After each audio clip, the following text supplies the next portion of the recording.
ഒരു സ്ത്രീ ചുട്ടുപൊള്ളുന്ന മരുഭൂമിയിലൂടെ നടക്കുകയായിരുന്നു. അപ്പോഴാണ് മണലിൽ കുഴിച്ചിട്ടിരുന്ന ഒരു വിചിത്രമായ തിളങ്ങുന്ന ക്രിസ്റ്റലിൽ അവളുടെ കണ്ണുടക്കിയത്.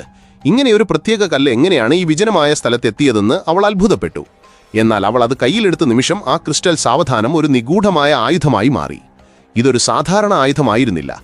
അതിന്റെ മധ്യത്തിൽ ഒരു ചെറിയ നീല നക്ഷത്രം കറങ്ങുന്നുണ്ടായിരുന്നു. യഥാർത്ഥ ഒരു നക്ഷത്രം എങ്ങനെയാണെന്നറിയില്ല, കോടിക്കണക്കിന് മടങ്ങ് ചുരുങ്ങി ഒരു ഊർജ്ജ സ്രോതസ്സായി മാറിയിരിക്കുന്നു. സ്ത്രീയും അവളുടെ കൂട്ടാളിയും പരസ്പരം നോക്കി. ഈ സാങ്കേതിക വിദ്യ ഭൂമിയിൽ നിന്നുള്ളതല്ലെന്ന് അവർക്ക് തൽക്ഷണം മനസ്സിലായി. ഇരുവരും ആവേശത്തിലായി. സ്ത്രീ ആയുധത്തിന്റെ ശക്തി 0.1% മാത്രമായി ശ്രദ്ധാപൂർവം ക്രമീകരിച്ച് ബട്ടണമർത്തി. ഒരു നിമിഷം കൊണ്ട് ഒരു മൂർച്ചയുള്ള നീല വെളിച്ചം മരുഭൂമിയിലൂടെ പാഞ്ഞുപോയി. മണൽക്കടൽ രണ്ടായി പിളർന്നു. സ്ഫോടനം അത്രയ്ക്ക് ശക്തമായിരുന്നതുകൊണ്ട് അവർ രണ്ടുപേരും സ്തംഭിച്ചു നിന്നുപോയി. വെറും 0.1% ഇത്രയധികം നാശം വിതച്ചെങ്കിൽ പൂർണ്ണശക്തി പുറത്തുവിട്ടാൽ എന്ത് സംഭവിക്കും? ഇപ്പോൾ ഒരു ചോദ്യം മാത്രം അവശേഷിച്ചു.